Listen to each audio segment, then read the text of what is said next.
जी है चंद सांसें या नबी तशरीफ ले आओ कि रस्ता तक रही है आपका बीमार की चौखट।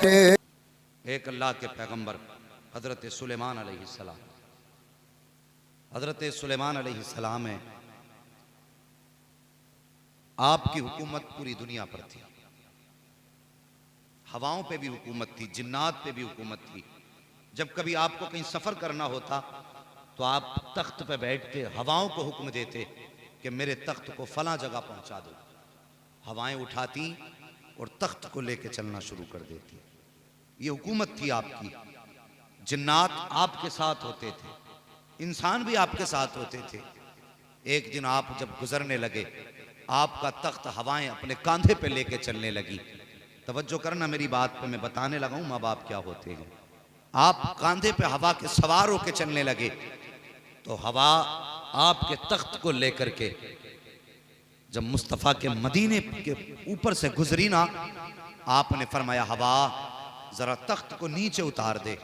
हवा ने तख्त को नीचे उतारा, आपने अपने जूते तख्त पे उतारे और अभी शहर मदीना आबाद नहीं हुआ था, सिर्फ जमीन थी, जंगल था। आपने जूते तख्त पे उतारे, नंगे पैर टहलने लगे। आपके साथ उम्मत के जो आपके उलमा मौजूद थे, कहने लगे हुजूर पूरी दुनिया पे हुकूमत है, जमीन आपके तहत कुदरत है। हजरत जी आपने इतना बताइए, ये अपने जूते क्यों उतार दिए? आप तो वो बादशाह हैं कि जमीन पे आपकी हुकूमत है, आप तो वो बादशाह हैं कि हवाओं पे आपकी हुकूमत है, आपने जूते क्यों उतार दिए? हजरत सुलेमान कहते हैं तुम्हें मालूम नहीं है, मुझे इस जमीन से मोहम्मद के मदीने की खुशबू आ रही है, मोहम्मद के मदीने की खुशबू आ रही है। गुलामों ने कहा था हुजूर कौन मोहम्मद, कैसा मदीना? का तुम्हें मालूम नहीं है, आखिरी पैगंबर दुनिया में जलवगर होगा, वो अब्दुल्ला का लख्ते जिगर होगा, आमीना का नूरे नजर होगा, बज़ाहिर तो यतीम होगा लेकिन कायनात का सहारा बन करके आएगा।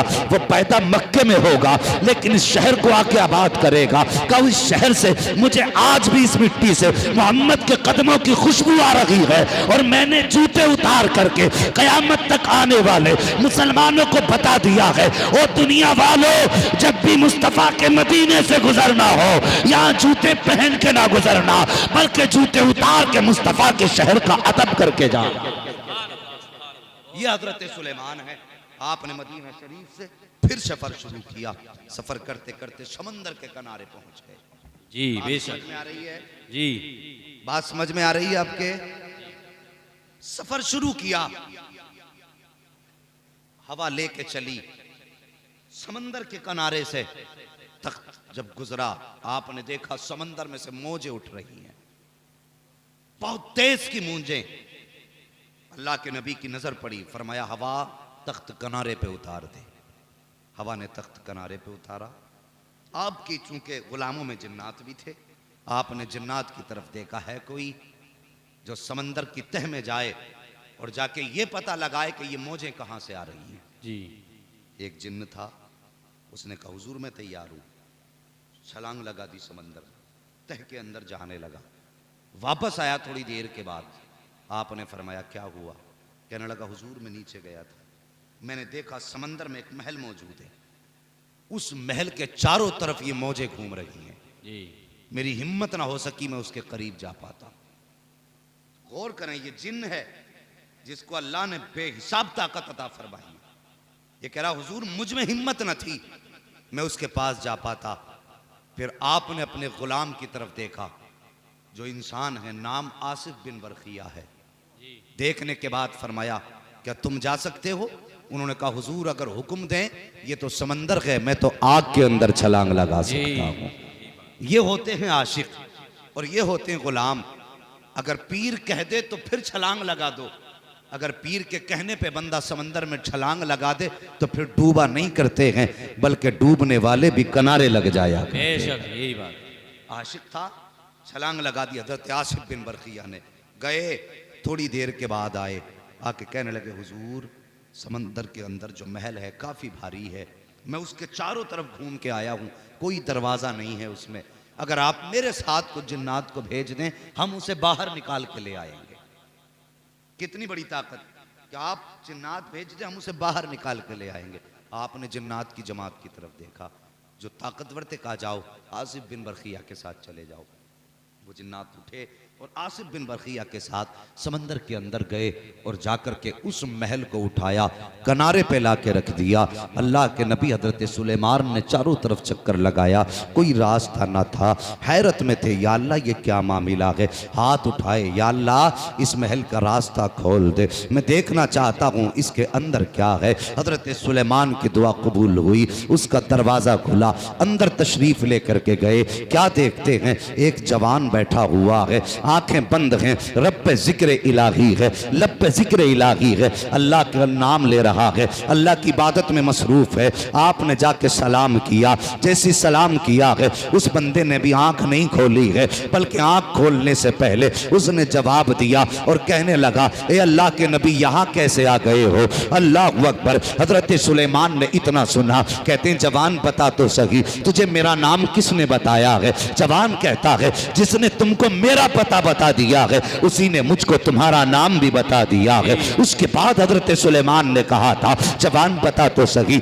यहाँ क्या कर रहा है, कैसे बैठा है, क्या तुझे भूख नहीं लगती है या तुझे प्यास नहीं लगती है। उसने कहा था हजरत मुझे भूख भी लगती है, प्यास भी लगती है। कहा भूख लगती है तो क्या खाता है, प्यास लगती है तो क्या पीता है। उस जवान ने कहा था हजरत अगर भूख लगती है तो इसी महल के अंदर एक दरख्त जमता है, उस पर तरह तरह के फल आते हैं, मैं फल खा लिया करता हूँ। प्यास लगती है तो इसी महल के अंदर दरिया जारी होता है, मैं उससे पी लिया करता हूँ। आप फरमाते हैं जवान बता तो सही कितने दिन हो गए हैं, कौन सी इबादत ऐसी की है जिसके बदले में रब ने इतना इनाम दिया है, कितने सजदे किए हैं तूने जो तुझसे अल्लाह इतना राजी हुआ है। उसकी आंख में आंसू आ गए, कहने लगा हजरत मैंने कोई इबादत नहीं की है, मैंने कोई रियाजत नहीं की है। कहा फिर बता तो सही ये तुझ पर अल्लाह का करम कैसे हो गया है। तो उसने कहा था हजरत जी मैं आपको क्या बताऊं, अल्लाह अकबर। उसने कहा अल्लाह ने मुझे माँ बाप की दौलत से नवाजा था, माँ बाप की दौलत से नवाजा था। कहा फिर कहा जब माँ बीमार हुई मैंने सारा काम छोड़ दिया और अपनी माँ की खिदमत में लग गया। आज जवान मैं तुझसे पूछना चाहता हूँ, आज माँ बीमार हो जाती है तो कहता डॉक्टर को दिखा के आ जाना, मुझे काम बहुत है। तुझे माँ से ज्यादा काम प्यारा है, तुझे माँ से ज्यादा अपनी जात प्यारी है, तुझे माँ से ज्यादा अपनी जरूरतें प्यारी हैं। वो कभी सोच भी लिया कर कौन माँ तुझसे दवा को कह रही है। ओ यार ये वो है जो तेरे सर के दर्द में रातों को सोया न करती थी, ये वो है जो तू रो देता था तो रातों को जाग करके गुजारा करती थी, ये वो माँ है जिससे तूने एक बार कह दिया था माँ मुझे सोने में डर लगता है तो सारी रात तेरे सरहाने बैठ के गुजारती थी। आज उस माँ से कहता है मेरे पास वक्त नहीं है, तुझे शर्म तक नहीं आती है, अपने माँ को ये जवाब दिया करता है तेरा वक्त कितना कीमती है। ओ खुदा की कसम ये वो जात है अगर सारी जिंदगी इसके कदमों में बैठ के गुजार दे तब भी इसकी पैदाइश के झटके का एक दर्द के एहसास का तू हक अदा नहीं कर सकता। बेशक नारे तकबीर, नारे रिसालत, उलमा अहले सुन्नत, जलसे साले सवाब, नारे तकबीर। बहुत खुमाशा। शर्म नहीं आती, जवान कहता अम्मा वक्त नहीं है। जी भाई बड़े अदब से एक बात कहना चाहता हूं, ये जो माँ है ना इसने कभी जिंदगी में सुख नहीं देखा। जी गौर से सुनना मेरी बात, तुमने बहुत पढ़ाइयां की होंगी, बड़ी बड़ी डिग्रियां शायद तुम्हारे पास हों, लेकिन जो दर्द दिल मैं बयान करने लगा हूं शायद कभी तुम्हारे ख्याल में ना आया हो। जी बेशक। ये जो माँ है ना जिसे माँ कहते हो, इसकी जिंदगी में कभी सुख नहीं आया। आप कहेंगे कैसे, तो सुनो मैं तुम्हें बताऊं। जब ये पैदा हुई दुनिया ने कहा बेटी हुई है, जी समाज में सफे मातम बिछ गई, बेटी हुई है। हमने तो दुआएं की थी अल्लाह बेटा देना। जी मुंह पे 12 बज गए जिस दिन ये पैदा हुई। इसने होश संभाला, पहले समाज ने सताया, अब रिश्तों ने सताया। आप कहेंगे बाप को हर बेटी प्यारी होती है, मगर मैं पूछना चाहता हूं जब बाप परदेश से आता है कमा के आता है, घर में बेटी भी हो बेटा भी हो, घर में कदम रखा, हाथ में मीठा या फल की थैली है, तो बच्चे ही है ना जी। बेटों से ज्यादा बेटियां प्यार करती हैं बाप से। यही बात, ये मेरी बात लिख लें, बेटों से ज्यादा बेटियां प्यार करती हैं। जैसी बेटी को पता चला बाप आ रहा है, बेटा दरवाजे पे बाद में पहुंचा, बेटी पहले पहुंच गई, मेरे बाबा आ गए हैं, मेरे बाप आ गए हैं, ये कह के बेटी ने दौड़ लगाई। और यार बेटा पीछे था, बेटी आगे है। जब बाप ने बेटी को आगे देखा, इसने बेटी को नजरअंदाज किया। जब बेटे को आते देखा, इसने बेटे को उठाया, गोद में ले लिया। और यार भाग के तो बेटी पहले गई थी, तेरे कदमों से बेटी पहले लिपटी थी, तूने बेटी को साइड कर दिया, बेटे को तूने गोद में उठा लिया। तू मुझे बता तो सही, शायद वो जिंदगी में तुझसे कह ना पाई, लेकिन जैसी तूने हाथ के इशारे से बेटी को साइड किया था, खुदा की कसम बेटी का दिल टूट गया था। तूने साइड से किया कि उसको, बेटे को उठाया, जो चीज तेरे हाथ में थी तूने बेटे के हाथ में ला कर दे दी। और तूने जाना नहीं है, तूने अपने बेटे की खुशी के लिए अपनी बेटी को साइड कर दिया। तेरा दामन पकड़ के बिस्तर तक बेटी भी आई है, लेकिन तूने बेटे को गोद से ना उतारा। बेटी से कहा तू पानी लेकर के आ। और यार बेटी हसरतों को दिल में लेके पानी लेने चली गई, पानी लेकर के आई है। शायद अब बाप मुझे वक्त देगा, फिर भी बाप ने वक्त न दिया है। फिर बेटी की दूसरी ड्यूटी लगा दी, जल्दी कर मेरे खाने का इंतजाम कर दे। और यार तू बेटे को गोद में लेके खिलाता रहा। मैं जानता हूं तू बेटे को इतना प्यार क्यों कर रहा है, मुझे पता है तू बेटी को नजरअंदाज क्यों कर रहा है। यह सोच करके कि ये बेटा वो है जो बुढ़ापे का सहारा बनेगा, ये बेटा वो है जिससे तेरी नस्ल चलेगी, ये बेटा वो है जो तेरे नस्ब को फरोग देगा, ये बेटा वो है जो बुढ़ापे का सहारा बनेगा। अगर तू ये सोचता है तो गलत सोचता है। खुदा की कसम, अगर बेटा तेरा दुनिया का सहारा होता है तो सुन, बेटी दुनिया का सहारा ना सकी लेकिन आखिरत का सहारा हो। बेशक सुभान, नारे तकबीर, नारे रिसालत, उलमा अहले सुन्नत, बहुत खूब माशाअल्लाह। ये सताई गई अपने कभी बेगानों से, आबरू अपनी बचाती रही शैतानों से। जी। ओ भाई, बेटियां हर दौर में सताई गई हैं। जब होश संभाला तो रिश्तों ने तड़पाया, और जब जवानी की दहलीज पे कदम रखा तो फिर लोगों के तानों ने जीने न दिया। जी। फिर लोगों के ताने शुरू हो गए। बच्ची जवान हुई तो बेटी घर में होती है और पड़ोस की औरतों को कोई दूसरा काम नहीं होता। जहां चार इकट्ठी हुई, कहती देखो बेटी घर में जवान हो गई। ऐसे ऐसे जुमले माज़अल्लाह बेटियों के लिए कोई भी बोल देता, शर्म नहीं आती। ऐसा लगता है बाप से ज्यादा मुसीबत पड़ोसी पे गुजर रही है। जी। बेटियां किस्मत को रोया करती हैं अपनी, क्यों? हमारे समाज की वजह से। बेटी जवान हुई तो मोहल्ला नहीं जीने देता। अगर बाप गरीब है और बेटी को पता चला मोहल्ले में शादी है, बाप आया, किसी की बेटी का सजा जहेज देखा, घर में आके मुंह पे चादर डाल के रोने लग गया। बेटी ने आके पूछा अब्बा खैर तो है? ये नहीं कहा बेटी गरीबी ने रुला दिया, ये नहीं कहता तेरी फिक्र नहीं सोने देती, बल्कि रो आंखें साफ करके कहता बेटी कोई बात नहीं है। बेटी पूछती अब्बा अगर कोई बात नहीं तो आंखों में सुर्खी कैसी?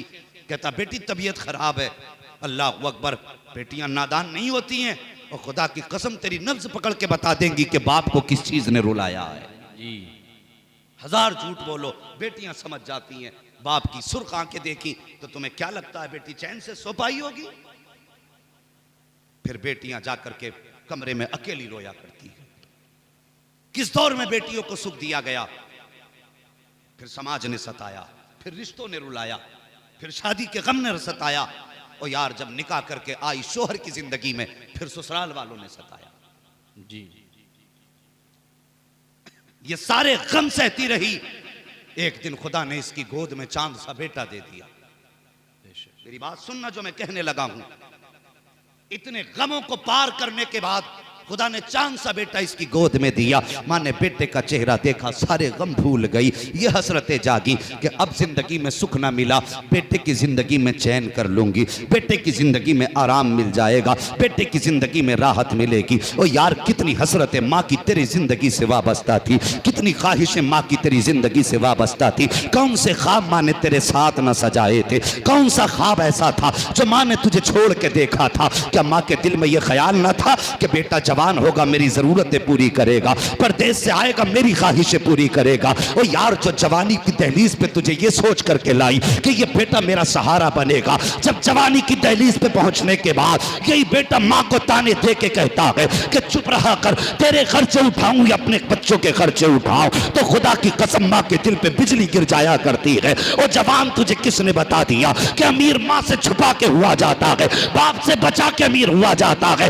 नहीं, खुदा की कसम ऐसा नहीं है। अगर अमीर बनना चाहते हो तो माँ से छुपा के अमीर नहीं बन सकते, बल्कि माँ के कदमों पे दौलत लुटाया करो। इधर माँ खुश हो जाएगी, उधर मदीने वाला मुस्तफा खुश हो जाएगा। बेशक सुभान। नारे तकबीर, नारे रिसालत, शान वालिदैन, मुफ्ती हम्माद रजा साहिब किबला। बहुत खूब माशाअल्लाह। कभी माँ को ताने न देना, कभी बाप को जवाब मत देना। लोग सोचते हैं कि यार हम माँ बाप का खर्चा उठा रहे हैं, यही हुस्न अखलाक है जी, ये माँ बाप की फर्माबरदारी है। नहीं, ये फर्माबरदारी नहीं है। सुख में तो सब उठाते, मजा तो तब है जब तू दुख में माँ के नाज उठा जी। बेशक बंदा कहता मैं अपने बाप की बड़ी इज्जत करता हूं, मैं बोलता ही नहीं उनके सामने। उनके सामने चुप रहना ये सिर्फ अदब नहीं है, बल्कि अगर वो तमाचा भी लगाएं तो गर्दन झुका ले, ये अदब है जी। अगर बाप तमाचा लगाते तो बंदा कहता आज तक बर्दाश्त किया, मेरी इज्जत पे हाथ डाल दिया तुमने, मेरे 4 यारों के सामने मुझे डांट दिया, और शर्म नहीं आती? बाप ने तमाचा लगाया है तो तुझे रुसवाई लग रही है? बाप के तमाचे को गर्दन झुका के बर्दाश्त कर ले, अल्लाह तुझे इज्जतों की महराज अता फरमाए। बेशक ये है माँ बाप की फर्माबरदारी।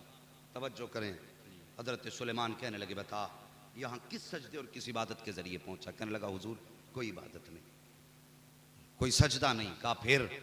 कहा हुजूर मेरी माँ थी, बीमार हुई, मैंने सब कुछ छोड़ के माँ की खिदमत में लग गया। 8 साल माँ की खिदमत करता रहा। 8 साल के बाद माँ के इंतकाल का वक्त आया।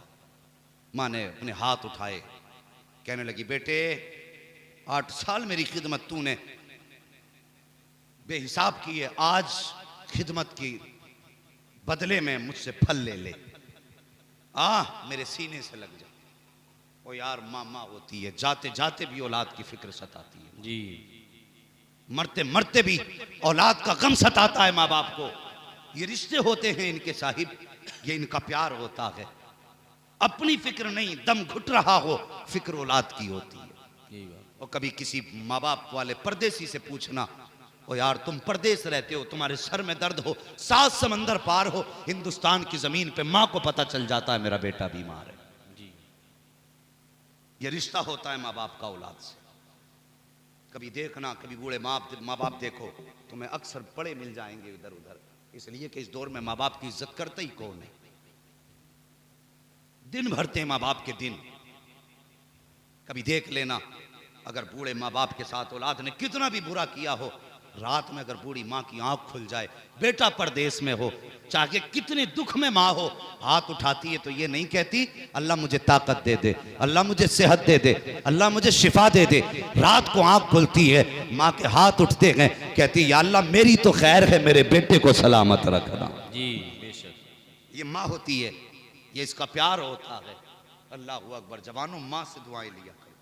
बेशक अकबर। यार दोस्तों के लिए माँ बाप को न सताना, कोई तुम्हारा नहीं है, सब मतलबी हैं। अगर झूठो मेरी बात तो कभी अपने यार के तमाचा मार के देखना, कभी जिंदगी में तेरा मुंह देख ले तो फिर मुझसे बात करना। जिस पे तुझे सबसे ज्यादा नाज है, कभी अपने घर से हाथ पकड़ के उठा के देख एक बार, और फिर तुझे अपने दरवाजे पे वो चढ़ा ले तो मुझसे बात करना करके। और खुदा की कसम, तू 10 बार माँ बाप को गाली दे चुका है। तूने 50 बार भी अगर माँ बाप को बिस्तर से उठाया होगा, एक बार पुकार के देखना, सारी तकलीफें भूल करके माँ बाप आके तुझे सीने से लगा ले। बेशक मेरी बात सच्ची नहीं है जी। अगर सच्ची है तो फिर जबान पर ये फालिज क्यों है, बोलते क्यों नहीं हो सुभान अल्लाह। सुभान अल्लाह। गौर करो मेरी बात पर, मैं गलत नहीं कह रहा हूं। सारे रिश्तों से बड़ा रिश्ता माँ बाप का रिश्ता है जी। आज यारी के लिए माँ बाप को सता देते हो। बाप ने कहा बेटे उसके साथ मत खड़ा हो, कि तुम कौन होते हो? मेरे बचपन का साथी है ना, ये जवाब ना दे। खुदा की कसम, अपने आप को भी तू इतना नहीं जानता जितने तेरे माँ बाप तुझे जानते। जी बात समझ रहे हैं मेरी? ये माँ बाप होते हैं। हजरत सुलेमान अलैहिस्सलाम से कहने लगा, हुजूर मेरी वालिदा के इंतकाल का वक्त आया। हाथ उठाए, कहा बेटे आखिरी वक्त है, माँ से दुआएं ले ले। कहा मैं दौड़ के गया, माँ के सीने से लग गया, मैंने आंसू बहाए। कहा माँ छोड़ के ना जा, माँ इस तरह ना छोड़ के जा। अल्लाह अकबर। माँ ने कहा मुझे सीने से लगाया और उसके बाद हाथ उठाए, कहने लगी या अल्लाह मैं मजबूर हूँ लेकिन तू तो मुख्तार है। मेरा बेटा 8 साल तक मेरी खिदमत करता रहा है। ए मेरे परवरदिगार, अब मेरा दुनिया से जाने का वक्त आ गया है। या अल्लाह मैं बेबस माँ हूँ, अपने बेटे को क्या दे सकती हूँ? बस एक तुझसे ख्वाहिश है, एक तमन्ना है तेरी बारगाह में। मालिक एक दुआ कर रही हूँ, मेरे मौला मेरे बेटे को इबादत की तौफीक दे देना। सारी जिंदगी या अल्लाह ये तेरी इबादत करता रहे ताकि ये जन्नत में जाने के रास्ते आसान हो जाए। माँ ने इतनी दुआ बेटे को दी है। अल्लाह अकबर। माँ ने बेटे को इबादत की दुआ दी है। कहता माँ का इंतकाल हो गया। कुछ दिन के बाद फिर बाप बीमार हुए, मैं बाप की खिदमत में आ गया। कुछ दिन तक मैं बाप की खिदमत करता रहा। जब बाप के इंतकाल का वक्त आया, बाप ने कहा बेटे तूने जाते जाते माँ से दुआएं ले ली थी, कुछ दुआ अपने बाप से भी ले ले। अल्लाह अकबर। मैं गया बाप के पास, बाप के कदमों पे सर रख के बैठ गया। मेरे बाप ने कहा बेटे जाते जाते माँ ने क्या दुआ दी थी? कहा अब्बा जान मेरी माँ ने मुझे मेरे हक में दुआ की थी, या अल्लाह मेरे बेटे को इबादत की तौफीक देना। बाप ने कहा बेटे अगर बंदा इबादत करता है तो शैतान उसकी इबादत को रायगा भी कर सकता है। इबादत का आबिद की इबादत को शैतान छीन भी लेता है। आज तुझे तेरी दुआ दे करके तेरी इबादत को महफूज कर दूं। कहा अब्बा जी कौन सी दुआ? बाप ने कहा था या अल्लाह मेरे बेटे को इबादत की तौफीक ऐसी जगह देना जहां पर शैतान का पर तक न पहुंच सके। या अल्लाह मेरे बेटे को ऐसी जगह इबादत की तौफीक देना जहां तक शैतान की रसाई ना हो। कहता हजरत इतनी दुआ दे करके मेरे माँ बाप तो दुनिया से चले गए। एक दिन में दरिया के किनारे आया, समंदर के किनारे टहल रहा था। क्या देखा? बड़ा खूबसूरत महल है। मैंने सोचा इसके अंदर जाऊं। कहा ये सोच करके अंदर आया मैं। कहा जैसी अंदर आया हूं दरवाजे बंद हो गए, फिर मुझे पता ना चला। कहा हजरत जी जैसी इस महल में आया दरवाजे बंद हुए। कहा दुनिया भूल गया, बस मैं रब की इबादत में लग गया हूं। अल्लाह अकबर। हजरत सुलेमान ने कहा था बता तो सकी कितने साल गुजर गए हैं इबादत करते करते। उसने कहा हजरत जी मुझे साल का तो अंदाजा नहीं, लेकिन मैं जिस दौर में आया हूँ वो दौर इब्राहिम खलीलुल्लाह का दौर था। हजरत इब्राहिम के दौर में आया हूँ। जब जोड़ा गया हिसाब लगा करके तो 2000 साल गुजर चुके थे। आपने फरमाया जवान बता तो सकी क्या तुझे यहाँ डूबने का डर ना लगा? उसने कहा हजरत जी डर की बात करते हो, जिनके साथ में माँ की दुआएं होती है वो कभी डूबा नहीं करते हैं बल्कि डूबते भी होते हैं तो किनारे लग जाया कर। बेशक सुभान अल्लाह सुभान अल्लाह। बहुत खूब जी। अपने माँ बाप से दुआएं ले लो, माँ बाप की बेशक। खिदमत करो। सुभान अगर ये अल्लाह। चले गए तो तुम्हें बेटा कहने वाले बहुत मिलेंगे, लेकिन प्यार से फ्री में दुआएं देने वाला तुम्हें नसीब नहीं हो। जी माँ बाप की इज्जत कर लो, उनसे पूछो जिनके सर पे माँ नहीं है। खुदा की कसम सारी खुशियां माँ के कदमों से लिपट के मुकम्मल होती हैं। तुम्हें पता क्या है? अभी ईद का दिन देखना, कभी यतीमों के दरवाजे पे भी जाके देख लिया करो जिनके घर में माँ नहीं है। नए कपड़े पहन के घर से निकले, दुनिया में घूमे फिरे, लेकिन उनका घर में जाने का मन नहीं होता। जी जानते हो क्यों? उन्हें पता है कि घर में जाएंगे तो माँ नजर नहीं आएगी, और जब माँ दिखाई नहीं देगी तो फिर ईद मुकम्मल नहीं होती है। अल्लाह ने तौफीक दी है, माँ बाप दिए, इनकी इज्जत कर लो, इनकी कदर कर लो। खुदा की कसम अगर ये राजी हैं तो पैदा करने वाला खुदा भी राजी है। बेशक। आज बंदे को होता क्या है, ये समाज की बात बताने लगा हूं, होता क्या है जिंदगी में कभी माँ बाप को 10 रुपए के केले ला के न दिए। 10वें 40वें पे इतना लंबा दस्तरखान सजाया जाता है कि एक बार में तो नजर में भी सब नहीं आता। जामा मिला भाई इतने लंबे, कहने लगे जितनी चीजें मेरे माँ को या बाप को पसंद थी मैंने सब ला के रख दी। जी मैं कहता हूं जवान मरने के बाद जितनी चीजें खरीद के लाया है काश उसकी जिंदगी में ला के रख दी होती। बेशक। काश वो जीते जी ने खा लेते तो तुझे कितनी दुआएं दे जाते। बेशक। हमारे लोग, हमारे बीच में कितने ऐसे लोग भी हैं हमारे समाज के अंदर कि आप देखो 24 घंटे मस्जिद में रहते हैं, लेकिन माँ की जरूरत सुनने के लिए उनके पास 5 मिनट का वक्त नहीं। बेटा जाकर के मीनार में 50-50 हजार रुपए दे के मीनार बनवा रहा है, माँ के 50 रुपए की दवा ला के देने तैयार। अल्लाह क़यामत में यही मीनार उठा के कमर पे रख देगा। याद रखना मेरी बात, अगर तू माँ का नहीं हो सकता तो याद रख खुदा का भी नहीं हो सकता। जी बात 50,000 दो तुम्हारी मर्जी, लेकिन उससे पहले 50 रुपए की माँ की दवा ला के दे दो। बाप खांसता है, बेटे मुझे खांसी हो रही है, कोई सिरप ला दे। पहले टालता रहा, कभी ला के भी दे दिया। बाप ने पी लिया, कहा बेटे वो सिरप जो लाया था उससे फायदा हुआ, एक और ला दे। हाथ में पर्चा लिया, फाड़ दिया। कहने लगा तुम्हारे यही ड्रामे? यार जब ये जवाब माँ बाप को दोगे तो उन्हें हार्ट अटैक नहीं होगा तो क्या होगा? जी धड़कनें दिल की ना रुकेंगी तो क्या होगा? जानते हो ये हार्ट अटैक होता क्यों है? जब औलाद माँ बाप को खिलाफे वाकया और खिलाफे तवक्को जवाब देती है ना, तो माँ बाप के दिल पे झटका लगता है, और जैसी झटका लगता है जो खून जहां है वहीं ठहर जाता है। अगर 3 सेकंड के लिए भी खून ठहर गया ना, तो कई जगह पे खून में गांठें बन जाती है, जी फिर खून चलता है। तो कभी अगर पैर के नाखून में यहां गांठ बन गई और फिर खून ने फिर रफ्तार पकड़ी चला, वो रिश्ते रिश्ते खून वो गांठ चलते चलते दिल तक पहुंचती है, और किसी दिन आके दिल की नस बंद कर देती है। जिस दिन नस बंद हो जाती है उसी दिन सांसें थम जाती हैं। दुनिया कहती है हार्ट अटैक हो गया, मैं कहता हूं नहीं, ये हार्ट अटैक नहीं है, बल्कि ये औलाद के जुमलों ने बाप की जान निकाल डाली। जी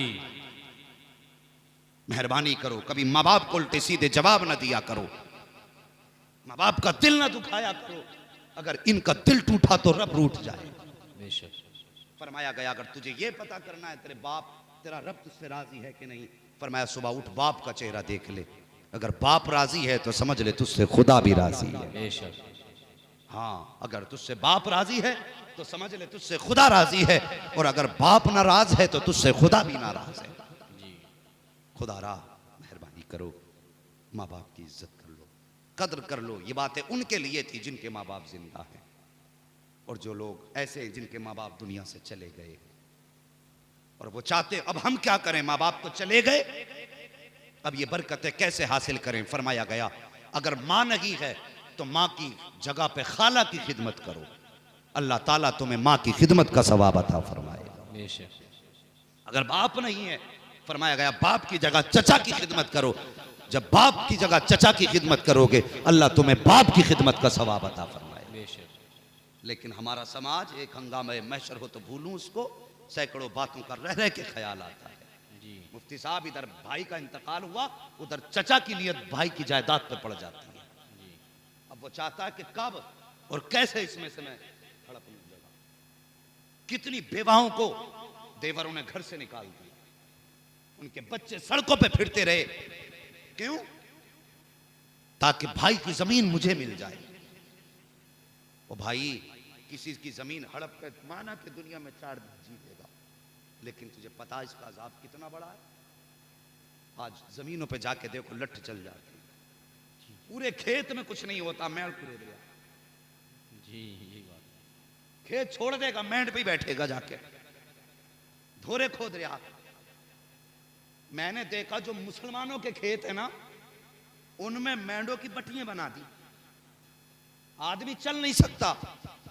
और तुमसे अच्छे तो गैर मुस्लिमों के आपस में सुलूक है, उनकी मेंढे जाकर के देखो, आदमी सो जाता आराम से। हमारी नीयतें इतनी खराब हो गई। और तुझे पता नहीं, अगर तूने 1 इंच भी किसी की नाजायज काट ली, 1 इंच, कयामत के दिन 7 जमीनों की मिट्टी खोदी जाएगी और गठरी बांध के तेरे सर पे रखी जाएगी, और पीछे आग का कोड़ा लेकर के फरिश्ते खड़े होंगे, अब इसे लेके चल। जब रखी जाएगी जमीन में धंस जाएगा, और जब नहीं चलेगा आग के कोड़े बरसेंगे। अब तेरी मर्जी है, जितनी मिट्टी लेके चल सकता है उतनी भाई की जमीन काट ले, और अगर बचना चाहता है तो अगर किसी के इंच नहीं, अगर सूत भर भी है तो खुदा के डर से मुस्तफा की रजा के लिए अपने भाई को बुला, उसके हवाले कर दे, कहते भाई मुझे तेरा कुछ नहीं चाहिए, मुझे वो चाहिए जो मुझे रब देगा, जो मेरा रसूल अदा करे। बेशक हक बात, सुभान अल्लाह। ये नियत सुभान है। अल्लाह। जी अल्लाह खैर करे, चचा भी गासिब होकर बैठ जाता है, भतीजा जान बचा के घूम रहा है। मेहरबानी करना, बाप के इंतकाल के बाद दुनिया कहती है आग से हमवारी से, आग से हमवारी से, लेकिन कब तक? जब तक मेहमान दरवाजे पे हैं। जब चले गए ना तो फिर कोई किसी का वारिस नहीं रहता, सबको अपने प्यारे हो जाते हैं। ओ यार, अगर घर में भाई भतीजे यतीम हैं, खुदा की कसम अगर तुझे लगता है उन्हें मेरे भाई की याद आती होगी तो कभी बाप बन के उनके दरवाजे चला जाया कर, और कभी यतीमों के सर पे हाथ रख के पूछ, बेटे कोई काम तो नहीं है, कोई तकलीफ तो नहीं है, तेरा इतना कह लेने से तेरा कुछ घिस नहीं जाएगा, तेरा कोई नुकसान नहीं हो जाएगा। अलबत्ता इतना जरूर है, जब तू यतीम भतीजों के पास जाएगा, उनकी खैरियत पूछेगा, इधर यतीम खुश हो जाएगा, उधर कब्र में तेरे भाई की रूह मुस्कुराने लग जाए। बेशक सुभान अल्लाह। हम तो इतना करते ही नहीं। जी बल्कि होता क्या, अगर भतीजे छोटे हैं, भतीजी छोटी है, यतीम है, और अपने बच्चे चीज खाते हैं और भतीजे को आते देखा तो बच्चे से कहता जा अंदर कमरे में जाके खा ले, कहीं उसकी नीयत ना पड़ जाए। ये हम अपने बच्चों से कहते हैं अंदर जाके खा ले, कहीं इसकी नीयत ना पड़ जाए। और लोगों, अगर बाप बेटों के साथ ये जुमले इस्तेमाल करे और सगे भतीजे यतीम को ये कह के अलग कर दे कि इसकी नीयत पड़ जाएगी, पूछने की जरूरत नहीं है। कयामत कब आएगी? जब यतीम से खाना छुपाया गया, समझ लेना कयामत तेरे दरवाजे पे आके खड़ी हो गई। अल्लाह अल्लाह। कभी यतीमों से खाना ना छुपा, तो तुझे क्या पता यतीमों को मेरे नबी ने कितना प्यार किया है। जी एक दिन एक चौक में मेरे हुजूर खड़े, कुछ बच्चे खेल रहे थे, एक सहाबी अपने बच्चे को बुलाने आए, हुजूर ने फरमाया ठहर जा, अभी ना लेके जा। चले गए, फिर कुछ देर के बाद आए, कहा हुजूर मैं ले जाऊं अपने बच्चे को, कहा भी नहीं। तीसरी मर्तबा आए, हुजूर ने फरमाया इधर आ, कहा क्या बात है, कहा हुजूर मेरा बच्चा है, सुबह से यहीं पे है, माँ बहुत याद कर रही है बेटे को, मैं बुलाने आया हूँ। आका फरमाते क्या तुझे दिखाई नहीं दे रहा कि जब से ये बच्चे खेल रखे हैं तब से मोहम्मद भी इसी चौराहे पे खड़ा है। बेशक सुभान अल्लाह। अल्लाहू अकबर, सारे कह दो सल्लल्लाहु अलैहि वसल्लम। सल्लल्लाहु अलैहि वसल्लम। हुजूर ने फरमाया मैं भी तो तब से खड़ा हूं जब से ये खेल रहे हैं। गर्दन झुक गई। हुजूर ने फरमाया वो देख इस बच्चों में कुछ यतीम बच्चे भी खेल रहे हैं। जी हुजूर फरमाते हैं जब यतीम मुझे देख के मुस्कुराते हैं, मैं इन्हें देख के मुस्कुराता हूं। आका फरमाते हैं यतीम खुश हो जाते हैं। कहा ठहर, अगर तू अपने बेटे को लेके चला जाएगा और अपने बेटे को आवाज देगा, हो सकता है किसी यतीम को यह एहसास हो जाए काश मेरा भी बाप होता तो मुझे भी बुलाने आ जाता। जी ओ यार ये परवाह की मेरे नबी ने यतीमों की। आज बंदा सगे भतीजों को, अपने सगों को धक्के देता है। मेहरबानी करो, अगर किसी के सर पे बाप का साया नहीं है और खुदा ने तेरा साया औलाद के सर पे रखा है तो एक सजदा शुक्र का अल्लाह की बारगाह में किया कर। कहा कर या अल्लाह तेरा शुक्र है अभी तूने मेरा साया मेरे औलाद के सर पे बचा के रखा है। जी बेशक। वरना ये भी तो हो सकता था कि उसकी जगह पे तू लेटा होता, तेरी जगह पे वो बैठा होता। और ये भी तो हो सकता कल तेरे बच्चे यतीम कर दिए जाए। तो यार किसी के यतीम को देखो ना तो अपने बच्चों को नसीब समझ के अपनी जेब से जो हैसियत हो तुम्हारी जेब में हाथ डाल, यतीम बच्चे के हवाले कर दे। और खुदा की कसम ये सोच कि आज मेरे बच्चों के सर पे कोई हाथ रखने वाला ना होता तो बच्चों का क्या होता। ठीक उसी तरह आज ये यतीम है, या अल्लाह मैंने इनके सर पे हाथ रख दिया है, तू मेरे बच्चों के साये को सलामत रख। ये सोच के यतीमों पे हाथ रखा। मेहरबानी करो, यतीमों का ख्याल करो, अपना हो या पराया। अगर पता चल जाए ना यतीम है तो उसके सर पे हाथ रख दिया करो शफकत से। जी फरमाया गया अगर तुम शफकत से यतीम के सर पे हाथ रखोगे तो जितने बाल तुम्हारे हाथ के नीचे आएंगे अल्लाह तुम्हें उतनी ही नेकियां अता फरमा दे। बेशक सुभान अल्लाह। मेहरबानी करें, मुआशरे को अच्छा करें, बेहतर करें। मुफ्ती साहब ने 40वें के खाने और 10वें के खाने के बारे में जो कहा, इस पे पाबंदी से अमल करें। ये कई जगह से शिकायतें आ चुकी हैं, बस वक्त बहुत हो चुका है। मैं चाहता हूं कि बस अब गुफ्तगू खत्म कर लूं।